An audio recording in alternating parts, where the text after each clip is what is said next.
2019 წელი უკვე დადგა. საქართველოს ისევე როგორც მთელმა მსოფლიომ 2019 ახალი წლის შემობრძანება იზეიმა.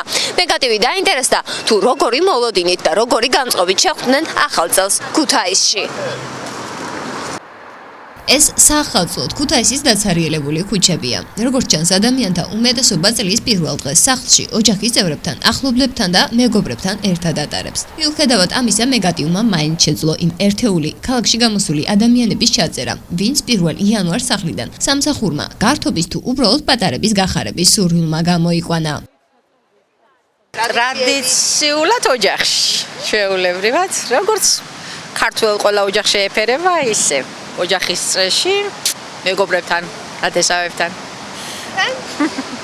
მე იძულებული ვიყავი ოჯახთან ერთად შეხვედროდი. რო ყოფილიყო ალბათ სხვა გაწავიდო და შანსი რო გამეშვა. კი როგორ ახალწლობდით ქუთაისში აქ. მას ადგილი და არაჩვეულებრივი და კარგი იყო, ჩემი აზრით. კარგად მართლაც კარგი ხასიათზე ვიყავით, იმიტომ რომ მშვიდობაა საქართველოში. ძალიან მინდა ერის უკეთესი მომავალი კონდეს, უკეთესი ახალგაზრდობა გაია.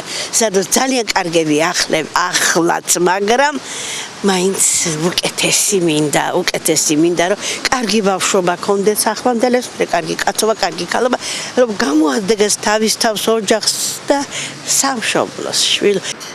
შევხვდი სახლში. ოჯახურ სიტუაციაში. ჯერჯერობით იმედები არის, რომ მომავალი წელი 2019 იქნება უკეთესი ვიდრე იყო 2018. ნახოთ როგორი იქნება. თქვენ რა სისურვებით მაინც? მე ბევრი მართლა ზურველი, მაგრამ გითხრათ მაინც? ბევრი ის მინდა, ჩვენ რო ვიცით. ფული? აბა. კაი უნდა ვიფიქროთ, ვება მომავალი უკეთესობისკენ უნდა ვხმოთ. კაი. შეიძლება არ ვარ, მაყოფილება მე კაისკენ უნდა ვიფიქროთ. მერთმა ყველას კაი მოგცემ, მრავალი ახალი წელი მერთო კარგად გაგითენო მე. სად გაიქნეთ ახალი წელი? სახლში, ვება ოჯახში. ტრადიციული სუფრით ალბათ. კი ბატონო, ქართულის ტრადიციული სუფრით ვება. ისე ჩვენ აფხაზეთიდან ვარ და ძალიან იმედი გვაქვს, რომ დავბრუნდები ჩვენ სამშობლოში. როდისმე. და რა ვიცი. მადლობა იმედია თქვენი ხა, ეს ჩვენი ყველაზე დიდი ბედნიერება. კარგად იყავით.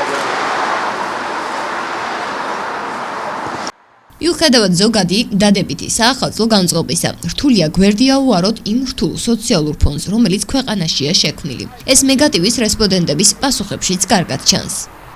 კარგი განწყობით ვერ ხვდები 2000 წელს, ყველას გვიჭირს ძალიან გლახა ცხოვრება, უბედური ცხოვრება, სულ ტყუილზეა აგებული ყველაფერი დღევანდელი ცხოვრება და ვართ ასე აქ. საკამდე უნდა გაგრძელდეს, არ ვიცი ასე.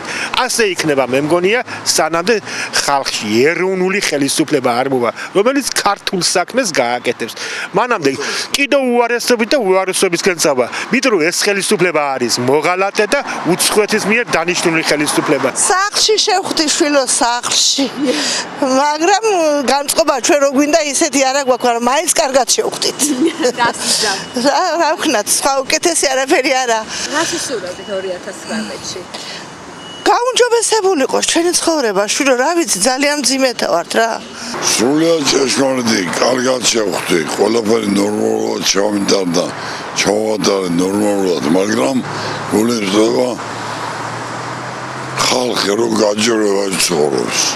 ხალხს უნდა შეხედო. ხალხიდან გამომდინარე ქვეყანა ფუძდება. ამ დაფუძნებას უნდა ხალხის იმედი და წინსვლა. ამით გავწნდება საქართველო. ეს არაფერი არ შეიძლება, სანამ ბიძინა იქნება და ორი მთავრობა იქნება საქართველოში, არაფერი არ შეიძლება.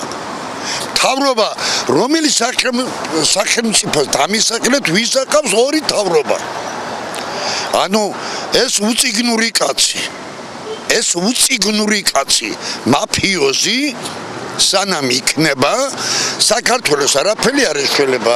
ჩემი საუბარი ეს არის. ისურვებდი უკეთ წასული იყოს ჩვენარი ხალხის საქმე. მდგომარეობა გამოკეთებული იყოს უფრო. დასაქმდეს გაჭირებული ხალხი და ცოტა შებაიგზნოს ხალხმა. ასე თუ ისე, ახალი წელი ყოველ ახალთან ასოცირდება. იმედია წელს ეს სიახლეები ყოველივე დადებითის მომდანი იქნება. თამარ ქავთარაძე და გიორგი დოღონაძე, ტელეკომპანია მეგატივისათვის.